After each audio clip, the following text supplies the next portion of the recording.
Hello and welcome, everybody. I'm Jeff Stoltzfus. That's Kevin, and this is Shut Up Football. It's week 3 of the NFL season, and this week we're talking about wookies, crypto, a cancer joke for the kids, and I fixed the Jaguars. Here we go.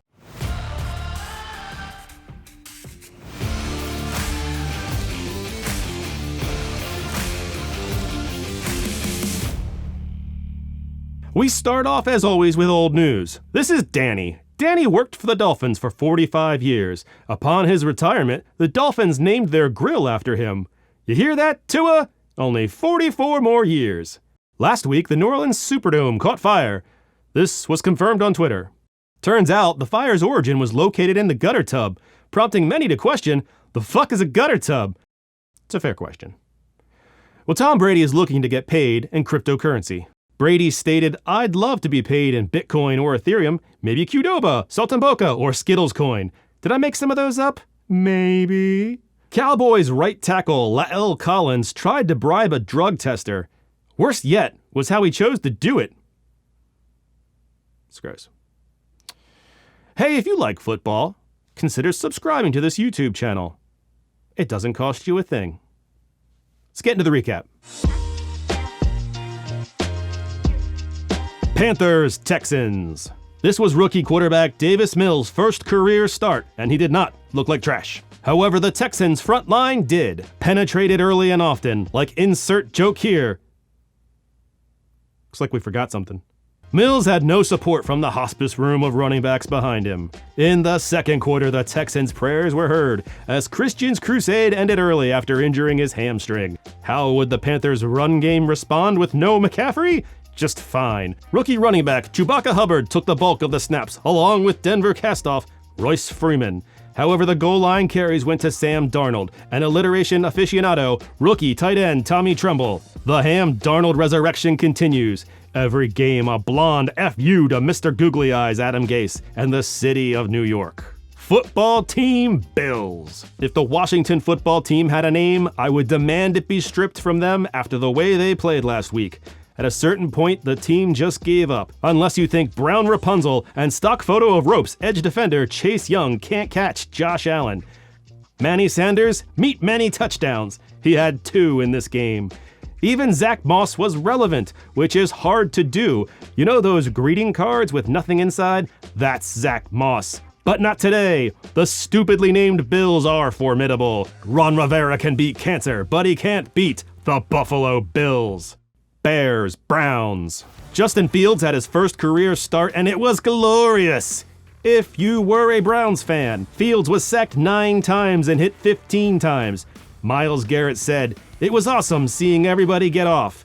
Garrett, you sick bastard, keep it professional. Garrett had 3 sacks on the day, statistically more sacks than any man should have. The Browns, Nick Chubb and Kareem Hunt both had a day of it. Even old BJ got in the action. "We have to get to the bottom of this," Coach Nagy said, woefully unaware of the impact a head coach has on a team. Does this man even own a mirror? The Bears keep losing despite adding QBs. Maybe the answer to your problem is subtraction. Ravens, Lions. It must be tough to be a Lions fan. The team stinks. Again, draped in gray, the official color of sadness and clouds. They could only accumulate mediocrity, raised on Dan Campbell's screams and a steady diet of kneecaps. At halftime, the fans resoundingly let their ownership know how they felt. Boo! Boo, I say! 1.6 million boos. 1 for every dollar you owe Calvin Johnson. And in fact, Megatron was there to hear their cries. But the crying had only just begun, as the Ravens had an Atron of their own. Legatron. Justin MacGyver Tucker nailed a 66-yard field goal so hard it melted the goalposts and every player and coach's face along with it. Some say it would have been good from 6,000 yards. New NFL record. Same sad Lions. Colts. Titans. Carson Wentz doesn't need ankles. The power of Christ compels him to take the field. He nearly pulled out the win, barely missing Michael Pittman in the end zone. A.J. Brown got the boo-boos. It's never good when your wide receiver returns from halftime dressed like he's going to a barbecue. This is a public service announcement. Anyone defending Derrick Henry needs to get their affairs in order. Identify your beneficiaries. Excuse me, sir. I'd like to talk to you about your car's warranty. Ah! If I were the Colts, I'd take a little of what Henry's gotten injected into Carson Wentz. Maybe get an ankle or two out of it. What's that? That's not how DNA works? I don't believe you. Chargers, Chiefs. What a game! Everybody caught a pass. Noah, Gabe, Blake, Austin. God, it sounds like a gentrified daycare. Justin Hebert went toe-to-toe with the half-billion-dollar man Patrick Mahomes. Chargers took the early lead, but the Chiefs came back strong after the half with a touchdown to some fucking guy named Jody, who I assume owns a truck. But the Chargers were too much, in particular Justin Herbert, who solidifies his name in the up there to conversertinos, which is apparently conversations when your spell check fails. Patrick Mahomes fell victim to the curse of Jake from State Farm, which is a thing I just made up. Khakis for everybody. Body bags for all. Saints, Patriots. This was an ugly game. The Patriots lost ugly. Mac Jones was picked off 3 times. And the Saints won ugly as Jameis Winston continued heaving hapless ducks to the back of the end zone, only to see them turn into touchdowns. It's weird watching Jameis beat Bill Belichick, like finding your toddler holding a gun. Belichick was visibly upset after the game. Or sad. Constipated, maybe? He'll probably sleep upright for a week. Falcons, Giants. In the battle for the bottom of the league, the Falcons won, which makes them a power bottom, I guess.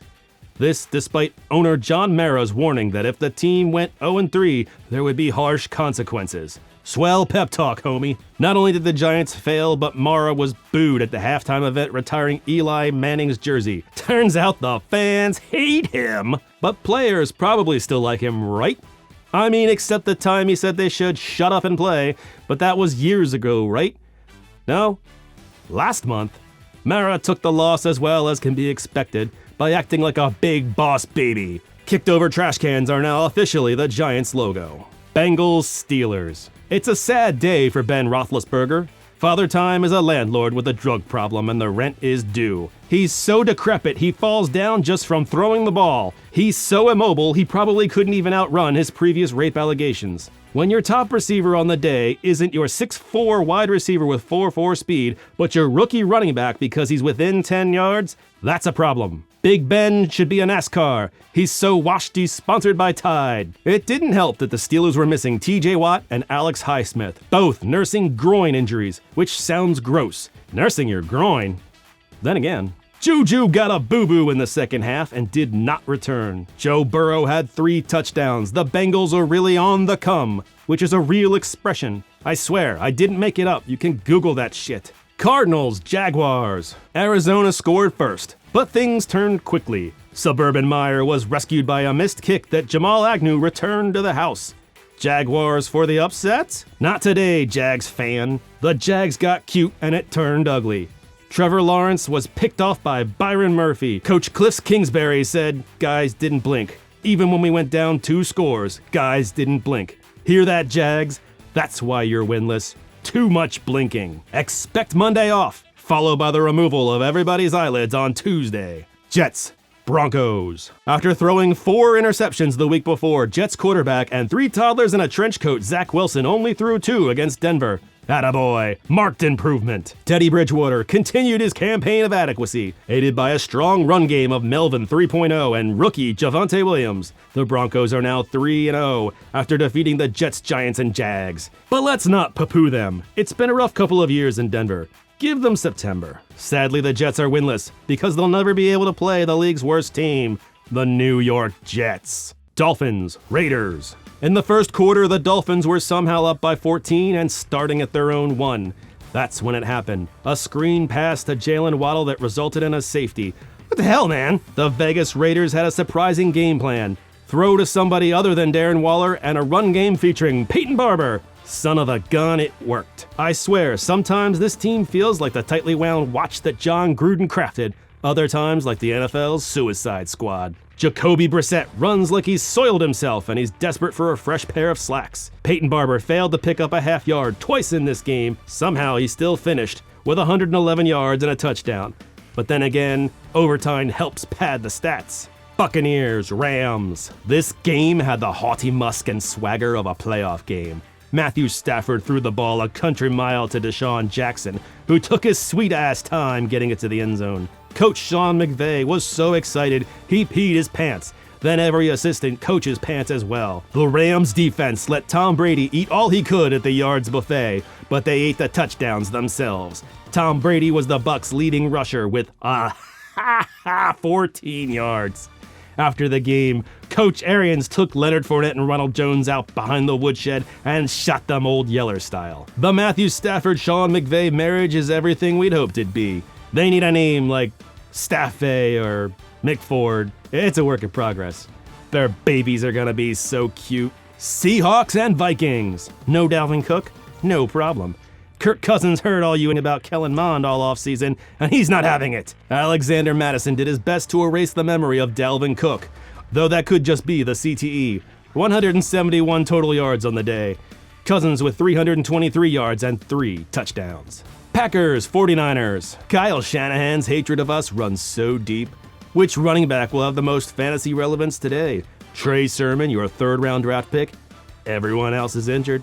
Maybe practice squad call-up. Trent Cannon or ex-XFL stud, Jock Patrick. Haha, fuck you, it's fullback Kyle Juszczyk.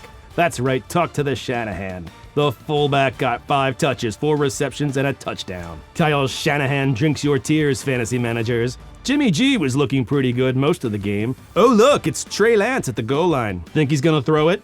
What are you, simple? Nice of them to waste the 2nd overall draft pick on the Wildcat. Oh, Kyle, you sweet simple bastard, you left Aaron Rodgers with too much time. Rodgers to Devontae Adams. Sounds familiar. Bring out Crosby and end this thing. Eagles, Cowboys. On paper, the Cowboys were superior in every way. Their girlfriends are prettier, their sneakers are sneakier. The Cowboys know who and what they are. The Eagles were about to learn a very painful lesson in who they were. From start to finish, Dallas dominated them. The Eagles couldn't throw, wouldn't run, and so they did the only thing they're good at: commit stupid penalties. Seriously, only 3 running plays? It's clear these two franchises are in different phases right now. The Cowboys have finally matured. They've settled down, got a 401k and a minivan. And the Eagles are still pissing the bed. Most of Jalen Hurts' stats came in garbage time, because that's where it belongs. And that's our show. Thanks so much for watching Shut Up Football, and we'll catch you next week. Peace! Check the mic and make sure it sound right, boys.